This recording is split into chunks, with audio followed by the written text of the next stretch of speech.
बिस्मिल्लाहिर्रहमानिर्रहीम। अस्सलाम वालेकुम। तबदुन नुसू की 10वीं किस्त में आप सबको खुश आमदीद कहते हैं। पिछली किस्त में आपने सुना कि नुसू अपने मंझले बेटे अलीम को बालाखाने बुलाता है और उससे उसकी ज़िंदगी के शब व रोज़ मालूम करता है, जिस पर उसे बड़ी खुशी होती है कि उसका मंझला बेटा भी दीनदाराना दिमाग और सोच का हामिल है। बहरहाल नुसू बहुत खुश होता है और नुसू उससे दरियाफ़्त करता है कि तुम्हारी नज़र में हमदर्दी क्या है। तो वो बताता है कि उसने किस तरह से अपनी एक टोपी बेचकर एक गरीब ख़ानदान की मदद की थी। उसी के सिलसिले में आगे क्या वाक़या उसके साथ पेश आया, आइए सुन लेते हैं। अम्मा जान, फिर क्या कहीं खो दी? मैं खोई भी नहीं। अम्मा जान, भाई तू अजीब तमाशे का लड़का है, बेची नहीं, खोई नहीं, फिर टोपी गई तो गई कहाँ? मैं, अगर आपको मेरी बात का एतबार रहे तो बस समझ लीजिए कि मैंने कहीं इसको बेजा तौर पर सर्फ नहीं किया। अम्मा जान, अगर यही तुम्हारे लक्षण हैं तो तुमने पढ़ लिख कर डुबोया। मैं इस वक्त अजब मुश्किल में मुब्तला था, ज़ाहिर करने को जीना चाहता था और बेज़ाहिर किए बनना पड़ती थी। गोयम मुश्किल बात घर ना गोयम मुश्किल, कहना और ना कहना दोनों ही मुश्किल था, मगर मुझको यकीन था कि जब मेरा मामला पाक साफ होगा तो बिलफ़ैल भाई जान के कहने और मेरे चुप रहने से अम्मा जान को एक बदगुमानी सी हो गई है, लेकिन कभी न कभी ज़रूर इनके दिल से ये खदशा रफ़ा हो ही जाएगा और अगर कुछ ना होगा तो मेरे अगले पिछले फ़ालों को देखकर इतना तो जी में समझ ही लेंगे कि बेटा बदराह नहीं है। नहीं मालूम टोपी का क्या भेद है, खुद सो खुदा की कुदरत है कि एक हफ़्ता भी नहीं गुजरा था कि सवालिया बीमार पड़ी तो अम्मा जान इसकी आदत को गई। मैं उनके साथ अभी अम्मा जान सवारी से नहीं उतरी थी कि इधर से वही खान साहब चले आ रहे थे। मुझको देखकर दूर ही से दुआएं देने लगे और ऐसे तपाक और दिलसोजी के साथ मेरी खैर आफियत पूछी कि जैसे कोई अपना बुजुर्ग और अजीज़ दरियाफ्त करता है। खैर मैंने मुनासिब हालत में जवाब दिया। अम्मा जान आखिर ये सब बातें पर्दे के अंदर बैठी हुई सुन रही थी। उतरने के साथ ही मुझसे पूछा, अलीम ये कौन शख्स था जो तुमसे बातें करता था? मैं, ये एक खान साहब है और मियाँ मिस्किन के कुचन में रहते हैं, मैं इसी कदर जानता हूँ। अम्मा जान, लेकिन बातें तो तुमसे ऐसे गर्विदा होकर करते थे कि गोया इस बरसों की पहचान है। मैं नहीं, शायद उनको मेरा नाम भी मालूम नहीं। अम्मा जान, फिर तुम्हारे साथ ऐसे सलूक से क्यों पेश आए? मैं, बाज़ लोगों का दस्तूर होता है कि ज़रा से तारुफ से भी बड़े तपाक के साथ पेश आया करते हैं। अगरचे मेरे जवाब से अम्मा जान की तशवी नहीं हुई, मगर उनको अंदर जाने की जल्दी थी। चली गई। खान साहब ने कहीं अपने घर में मेरा तस्करा किया, मैं तो घर चला आया, मगर गुमान गालिब है कि उनकी बीवी अम्मा जान के पास गई और मेरे इस टोपी बेचने और रुपया देने का तमाम माजरा बयान किया। फिर जो अम्मा जान आई तो मुझसे कहने लगी, अलीम हमने तुम्हारी चोरी आखिर पकड़ी पर पकड़ी। मैंने हैरान होकर पूछा कि मेरी चोरी? अम्मा जान, हाँ तुम्हारी चोरी। मैं, भला मैं भी तो सुनूं। अम्मा जान, क्यों? तुम पहले टोपी का हाल बताओ तब मुझसे अपनी चोरी की हकीकत सुनो। इतना कहने से मैं समझ गया और हंस कर चुप हो रहा। बाप, बेशक जितनी बातें तुमने बयान की हैं दाखिल हमदर्दी है, खुसूसन खान साहब का किस्सा हमदर्दी की एक आला दर्जे की मिसाल है, लेकिन चश्मे से वो मकामात सैराब होने चाहिए जहाँ से वो चश्मा निकला है। इसी तरह अपने अजीज़ व अकारिब नेकी और सलूक के मुस्तहिक हैं। बेटा, मैं खुदा का शुक्र करता हूँ कि मेरे करीब के रिश्तेदार मेरे सलूक के हाजतमंद नहीं हैं और खुदा ने उनको मुझसे बेनियाज और मुस्तगना किया है। मुस्तगना कहते हैं, गनी से निकला है ये लफ्ज़, इसका मतलब है कि आप जो यहाँ पर इस वक्त बात कह रहा है वो यही कह रहा है कि मेरे पैसों से इनकी मदद करने की, किनकी? मेरे रिश्तेदारों की, मुझे ज़रूरत नहीं है क्योंकि वो सारे के सारे मुझसे ज़्यादा और बेहतर तरीके से माली तौर पर इस्तेकाम रखते हैं। बाप, क्या सलूक सिर्फ रुपए पैसे के देने से ही होता है? बेटा, मैं तो ऐसा ही समझता था। बाप, नहीं, जो जिस चीज़ का हाजतमंद है इसका रफ़ा हाजत करना हमदर्दी और नफ़ा रसानी है। हमारा ख़ानदान दीनदारी से बेबहरा और खुदा शनासी से बेनसीब है और शेवाए खुदा परस्ती पर हर मुतनफ़्फ़िस को तस्लीम व तलकीन की हाजत और नसीहत की ज़रूरत है। तुमने इस फ़र्ज़ को अदा करना तो दरकिनार अभी तक फ़र्ज़ ही नहीं समझा। बेटा, आप वजह फरमाते हैं मुझसे बड़ी गलती हुई। बाप, और तुमसे ज़्यादा कहीं मेरी गलती है। बाहर कैफ अब भी तलाफ़ी माफ़ात करनी ज़रूर है और मैंने मुसम्मम इरादा कर लिया है कि अपने घर में किसी को ला यानी तौर पर ज़िंदगी बसर ना करने दूंगा। ला यानी तौर पर यानी कि खुदा की इबादत किए बगैर किसी मकसद के।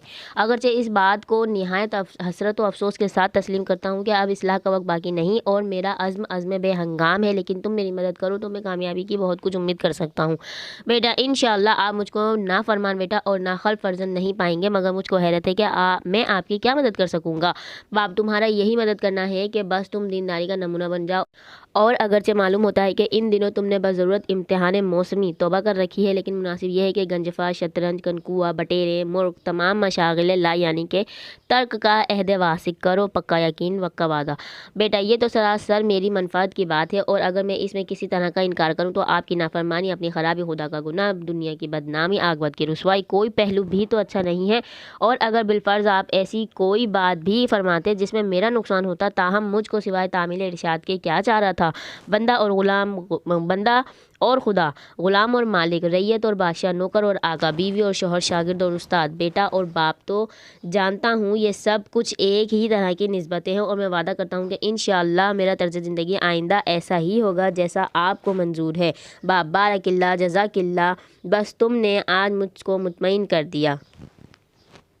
खुदा तुमको दुनिया और दीन दोनों में सुरखरू रखे। अच्छा अब जाओ और अपना काम करो, ज़रा अपने बड़े भाई को मेरे पास भेज देना। बेटा, शायद आप यही गुफ्तगू उनसे करना चाहते हैं। बाप, ज़रूर बेटा, अगर बिलमुशाफा इनसे गुफ्तगू ना होती तो मेरे नज़दीक बेहतर था। बाप, तुम्हारा खौफ बेजा नहीं है, मैं कई रोज़ से इस बात पर गौर कर रहा हूँ। आखिरकार यही तजवीज़ ठहरी है कि एक दफ़ा मुझको रूबरू अतमाम हुज्जत कर देना ज़रूर है।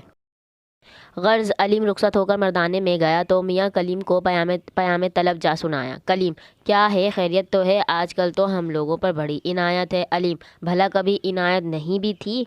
कलीम, इसको कोई सलीम से पूछे। इतने में सलीम भी दरवाजे से नमूदार हुआ, मगर इससे पहले वो अपना सर मुंडा चुका था और इस ख्याल से कि ऐसा ना हो बड़े भाई जान देख लें, चाहता था कि चुपके चुपके दबे पाँव घर में घुस जाए। लेकिन जूं ही बेचारे ने घर के अंदर कदम रखा कि कलीम ने आवाज़ दी, सलीम। तो भाईजान की आवाज़ सुनकर कांप उठा और समझा कि सर मुंडाते ही ओले पड़े।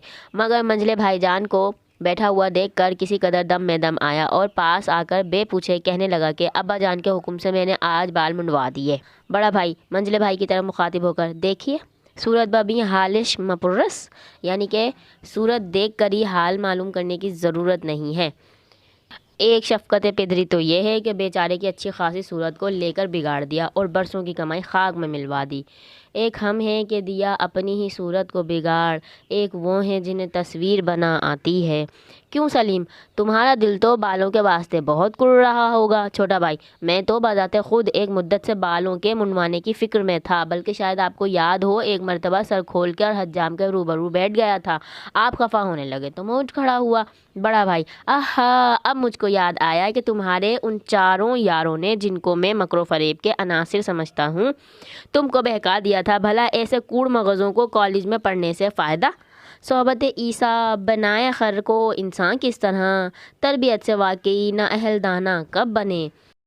छोटा भाई, आप नाहक उन बेचारों को बुरा कहते हैं। वही बात तो अब्बा जान ने भी कही। बड़ा भाई, अब्बा जान ने अभी बीमारी से उठकर कही या कभी पहले भी कही थी? छोटा भाई, नहीं, पहले तो कभी कुछ नहीं कहा।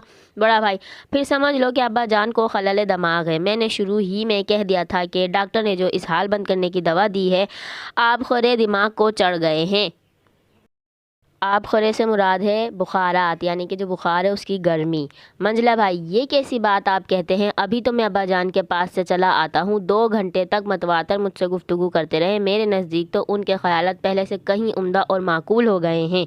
बड़ा भाई, सुनता हूँ कि इन दिनों नमाज बहुत पढ़ा करते हैं। मंझला भाई, तो क्या इसी को आपने खलल दिमाग करार दिया? बड़ा भाई, क्या खलल दिमाग के सर में सींग लगे होते हैं? बीमार होकर उठे थे, कोई बड़ा भारी जलसा करते कि शहर में नाम होता, उठे भी तो ऊँघते हुए। 2-4 मरतबा मैंने उनको मस्जिद में नमाज़ पढ़ते देखा है।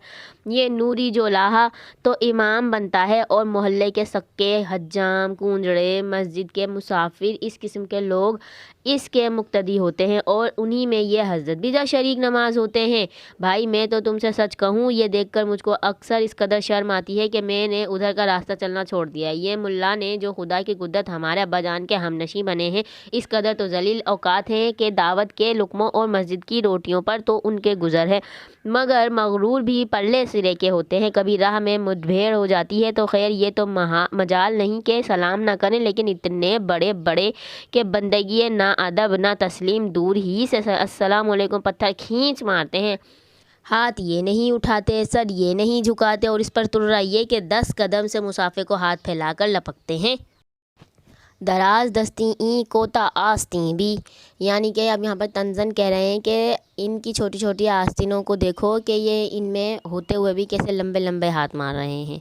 यहाँ पर बस एक बुरे और एक मक्कार आदमी से तशबीह दी जा रही है। खैर, ये कलीम साहब हैं जो कि काफ़ी बिगड़े हुए हैं। अब देखते हैं इनकी इस्लाह किस तरह से होती है। सलीम, तुमको सिर्फ सर ही मुंडवाने का हुक्म था या नमाज की भी हिदायत हुई है?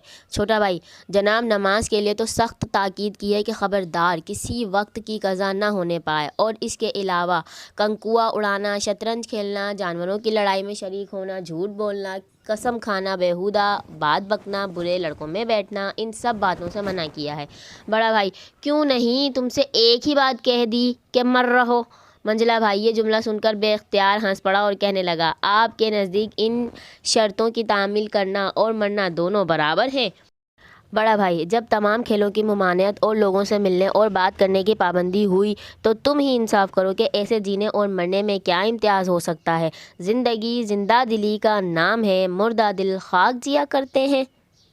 मंझला भाई मैं तो समझता हूँ कि हमारी बिलफाल ज़िंदगी से इस तरह की ज़िंदगी में जो अब्बा जान तालीम करते हैं रूही मसरत ज़्यादा है। अगरचे मैं खेल कूद की चीज़ों में ख़ुसूसन इन दिनों कम मसरूफ़ होता हूँ, इस वास्ते के मदरसे के काम से फ़ुर्सत नहीं मिलती, मगर जितना मसरूफ़ होता हूँ इससे सिवाय कोफ्त और कबीदगी के मैं तो कोई नतीजा नहीं रख देखता। रहा यार दोस्तों का मशगला, सो मैं इनमें से किसी को किसी का दोस्त नहीं समझता। भला कोई से दोस्त ऐसे बताइए जिनमें हर रोज़ तू मैं की नौबत ना पहुंचती हो। बड़ा भाई फिर भी ये लोग इन हज्जामों, कूंजड़ों और मस्जिद के मुसाफिरों से बेहतर हैं जो नमाज़ें पढ़ पढ़ कर शरीफ बनना चाहते हैं। ज़नहार अज़ा कौम नबाशी के फ़रेबंद, हक रा बसजूदे व नबीरा बदरूदे। खबरदार खबरदार ऐसे लोगों में से न बनना जो सजदा करके खुदा को और दुरूद भेजकर नबी को धोखा देते हैं। देखें कितनी बड़ी बात कह रहा है वो। अभी तो सिर्फ एक नमाज़ पढ़ने वालों के मुतालिक उसकी ये सोच है, आप देखें कि वो किस कदर अपने ख़यालात में आगे निकल चुका है। बहरहाल देखते हैं इसकी तरबियत किस तरह से होती है। मंझला भाई अगर शरीफ ऐसे ही होते हैं जैसे हम और हमारे यार दोस्त हैं तो मेरे नज़दीक ऐसी शराफत पर कोई माकूल पसंद आदमी नाज नहीं कर सकता। कौन सी बेहूदगी है जो हम लोग नहीं करते, खुसूसन जब के इकट्ठे हों। कौन सी बेतहजीबी है जिसके मुर्तकिब हम नहीं होते, ख़ास कर उस वक्त जब एक दूसरे से मिलें। ढोल धप्पा, छेड़छाड़, मार कुटाई, धींगा मुश्ती, हाथापाई, किस किस चीज़ का नाम लूँ, एक जलसा और दुनिया भर की तफसीह, एक मजमा और ज़माने भर की रुसवाई, नाम के शरीफ और पाजियों की सी आदत, कहने को भले मानस और बाजारियों जैसी तबीयत। बड़ा भाई चलो खैर, मालूम होता है कि तुम तो बैत करने को तैयार बैठे हो। बंदला भाई तैयार कैसा, अभी तो बैत किया चला आता हूँ। बड़ा भाई सलीम तुम अपनी कहो। छोटा भाई जनाब मैं इनसे पहले मुड़ चुका हूँ। बड़ा भाई तुम्हारा मुड़ना सनद नहीं, तुम्हारा मामला वरना सताए बासितम मीर असद का मामला है। मगर मंझले भाई की तरफ इशारा करके इनको तोड़ा तो उन्होंने अपने नज़दीक बड़ा कुफ्र तोड़ा, रह गया अकेला में। वरना सतानी बासितम मीर असद का मतलब ये है कि अगर तू ना लेगा तो ज़बरदस्ती दिया जाएगा, ठीक है। यानी कि वो ये कहना चाह रहा है कि जो सबसे छोटा बेटा है उसके साथ अब्बा ने ज़बरदस्ती की है। मंझला भाई आप इसी वक्त तक अकेले हैं कि अब्बा जान तक नहीं पहुंचते, गए और दाखिले हल्का हुए। बड़ा भाई जी बस इसको दिल से दूर रखें, यहाँ वो नशे नहीं जिन्हें तुर्शी उतार दे। मंझला भाई अब्बा जान से मिलना शर्त है। बड़ा भाई आखिर करेंगे क्या। मंझला भाई समझाएंगे। बड़ा भाई मैं ना समझूं तो भला क्या कोई मुझे समझाए। मंझला भाई वो बातें ही इस तरह की कहते हैं कि लोहे को पिघलाएं, पत्थर को मोम बनाएं। बड़ा भाई तो बस मैं भी जा चुका। मंझला भाई ये बात तो आपकी बिल्कुल नामुनासिब है। बड़ा भाई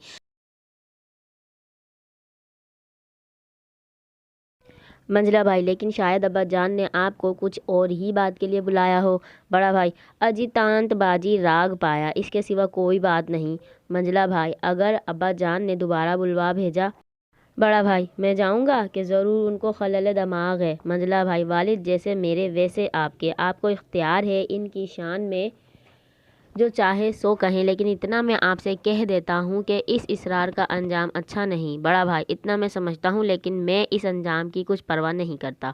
मंझला भाई लेकिन इस बिगाड़ में आप फ़ायदा क्या समझते हैं। बड़ा भाई और मेरा नुकसान ही क्या है। मंझला भाई अगर और कुछ नुकसान ना भी हो तो अब्बा जान की नाखुशी क्या कुछ थोड़ा नुकसान है। बड़ा भाई अलीम रंजो आजुर्दगी गैर सबबरा चे इलाज। मंझला भाई अव्वल तो अभी आज़र्दगी की नौबत नहीं आई, लेकिन अगर खुदा न खास्ता आएगी तो लोग इसको बेसबब नहीं कहेंगे, और सबब की इब्तदा आपकी तरफ से होती है कि उन्होंने बुलाया है और आप नहीं जाते। भला दुनिया में कोई बाप ऐसा होगा कि फ़र्जंद उसकी नाफरमानी करे और वो नाखुश ना हो। बड़ा भाई उनको मेरे अफ़ाल से बहस क्या और मेरे आमाल से तारुस क्यों। मंझला भाई अव्वल तो मैं ये नहीं कह सकता कि वो आपसे क्या कहेंगे, लेकिन माना कि वही कहें जो मुझसे और सलीम से कहा, तो क्या उनको नसीहत का इख्तियार और हिदायत का मनसब नहीं है। बड़ा भाई है, लेकिन हमीदा पर, सलीम पर और तुम पर کیونکہ تم لوگ بطور خاطر ان کی نصیحت سننی چاہتے ہو۔ منجلا بھائی: کیوں؟ جیسے ہم ان کے فرزند ویسے آپ۔ بڑا بھائی: میں فرزند کبھی تھا، اب سینگ کٹا کر بچڑوں میں ملنا میرے لیے عار ہے اور میں اپنے تئیں ان کی حکومت سے مستثنیٰ اور ان کے اختیارات سے آزاد سمجھتا ہوں۔ منجلا بھائی: لیکن شریفوں میں یہ دستور نہیں ہے کہ اولاد بڑی ہو جائے تو ماں باپ کا ادب و لحاظ اٹھا دے۔ میں جانتا تھا کہ ابا جان اس قدر جد مرحوم کا پاس کرتے تھے کہ ان کے سامنے حقہ پینا کیسا پان کھانے میں بھی ان کو تحمل ہوتا تھا، کیا آپ نہیں دیکھا کرتے تھے؟ بڑا بھائی: لیکن میں نے بھی اس وقت تک ابا جان کو الٹ کر جواب نہیں دیا۔ منجلا بھائی: درست ہے، لیکن یا باں شورا شوری یا باں بیں بے نکمی۔ بڑا بھائی: تالی دونوں ہاتھ سے بجتی ہے، اب بھی اگر ابا جان میرے حال سے تعرض نہ کریں تو میں کسی طرح کی نافرمانی یا گستاخی کرنی نہیں چاہتا۔ منجلا بھائی: تو اس صورت میں کچھ آپ کی اطاعت بھی محمود نہیں ہے۔ بڑا بھائی: میں مدح سے باز آیا، مجھ کو میرے حال پر رہنے دیں اور میرے نیک و بد سے متعرض نہ ہوں۔ رندے خراب حال کو زاہد نہ چھیڑ تو، تجھ کو پرائی کیا پڑی اپنی نبیڑ تو۔ منجلا بھائی: اس کا یہ مطلب کہ آپ ان سے قطع تعلق کر چکے؟ بڑا بھائی: کیا ضرور ہے کہ جب میں پھر لڑکوں کی طرح مکتب میں پڑھوں تبھی بیٹا کہلاؤں، ورنہ فرزندی سے آگ کیا جاؤں؟ منجلا بھائی: کوئی آپ سے مکتب میں پڑھنے کے لیے نہیں کہتا اور یہ بھی امید نہیں ہے کہ ابا جان آپ کی بڑائی کا پاس نہ کریں۔ بڑا بھائی: جب کہ مجھ کو اپنا نیک و بد سمجھنے اور نفع و نقصان میں امتیاز کرنے کی عقل ہے تو مجھ سے یہ کہنا کہ یہ کرو اور یہ مت کرو گویا مجھ کو بے تمیز لڑکا بنانا ہے۔ منجلا بھائی: کیا انسان کی رائے غلطی نہیں کرتی؟ بڑا بھائی: ایسا احتمال ان کی رائے پہ بھی ہو سکتا ہے۔ منجلا بھائی: تو کیوں نہیں آپ انہی سے جا کر گفتگو کرتے کہ بحث ہوا کر ایک بات قرار پا جائے؟ بڑا بھائی: مجھ کو گفتگو کرنے کی کچھ ضرورت نہیں، ہر کسے مصلحت خیش نکومی داند، یعنی ہر ایک کا اپنا مسئلہ ہے، مجھے جاننا نہیں ہے۔ منجلا بھائی: انہی کو ضرورت صحیح، اور جب کہ آپ کو اپنی رائے پر وثوق ہے پھر آپ بالمشافہ گفتگو کرنے سے گریز کیوں کرتے ہیں؟ بڑا بھائی: دنیا میں کوئی مباحثہ طے ہوا ہے جو یہ ہوگا؟ مباحثہ ہٹ دھرمی اور تعصب اور سخن پروری نہ ہو تو پھر ہر بحث کا خاتمہ ہو سکتا ہے۔ بڑا بھائی: ہمارے ابا جان کو بھی ایک بات کی ضد لگ جاتی ہے، اب روزے نماز کا خیال آ گیا ہے تو بس اسی کی دھن میں ہے، چند روز بعد دیکھ لینا وہی ابا جان ہیں، وہی ہم ہیں، وہی کھیل تماشے ہیں۔ منجلا بھائی: آپ چونکہ مجھ سے بڑے ہیں بے شک زیادہ واقفیت رکھتے ہیں، لیکن میں بھی ابا جان کے مزاج سے ناآشنا نہیں ہوں۔ اصلاح خاندان کا ان کو تہہ دل سے خیال ہے اور اس خصوص میں ان کو ایک خاص اہتمام ہے۔ میں نہیں کہہ سکتا کہ ان کا ارادہ متزلزل اور عزم ناپائیدار ہو اور آپ کے بارے میں جو کچھ ان کو منظور ہو، مگر آپ کے سوائے میں نے تو گھر بھر میں کسی کو نہیں دیکھا کہ وہ گھر میں رہے اور اپنا پرانا دھڑا نہ چھوڑے۔ بڑا بھائی: ذرا اماں جان سے اور مجھ سے دو باتیں ہو جائیں تو تم کو ارادے کا استحکام اور عزم کا استقلال خود بخود معلوم ہو جائے گا۔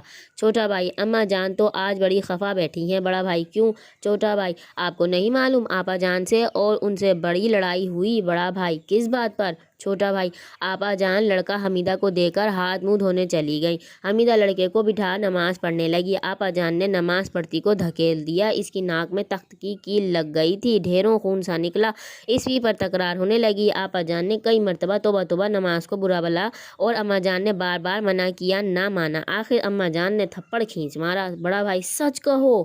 چھوٹا بھائی: آپ چل کر دیکھ لیجئے، آپا جان کو کوٹری میں پڑی ہیں، رو رہی ہیں، صبح سے کھانا نہیں کھایا۔ منجلا بھائی: واقعی کچھ لڑائی تو ضرور ہوئی ہے، میں جو ابا جان کے پاس گیا تو آتے جاتے سب کو چپ دیکھا اور سمجھا کہ بے سبب نہیں ہے۔ بڑا بھائی: کہیں گھر بھرنے متوالی کودوں تو نہیں کھا لی؟ ابھی سے جہاد بھی شروع ہو گیا، حمیدہ کا نماز پڑھنا دیکھو اور ذرا سی بات پر بیچاری نعیمہ کے مار کھانے پر خیال کرو۔ منجلا بھائی: میرے نزدیک تو ان میں سے کوئی بھی بات تعجب کی نہیں، حمیدہ نے نماز پڑھی تو کیا کمال کیا، باتیں تو بڑی بوڑھیوں کی سی کرتی ہے۔ بڑا بھائی: تو کیا ضرور ہے کہ باتیں بڑی بوڑھیوں کی سی کرے تو نماز بھی بڑی بوڑھیوں کی سی پڑھے؟ اس کی عمر گڑیاں کھیلنے اور ہنڈ کھلیاں پکانے کی ہے، نہ زہد و مراقبہ کی۔ منجلا بھائی: کیا یہ ایسی مشکل بات ہے کہ حمیدہ اس کو نہیں سمجھ سکتی؟ بڑا بھائی: مار مار کر سمجھایا جائے تو شاید سدرا و شمس و بازغہ بھی کہہ دے گی کہ ہاں سمجھ گئی۔ منجلا بھائی: لیکن اس کو تو مار نہیں پڑی۔ بڑا بھائی: ایک کو پٹتی تو گویا سبھی کو پٹتی، جب نعیمہ ہی کو اماں جان نے تھپڑ کھینچ مارا تو اب کس کی عزت رہ گئی؟ بڑی بیٹی بیاہی ہوئی، والد صاحب اولاد کو مارنا یہ شرافت دیندارانہ ہے؟ نقابے نے دیر کی قابل، مذہب ہے ان کا سیر کے قابل۔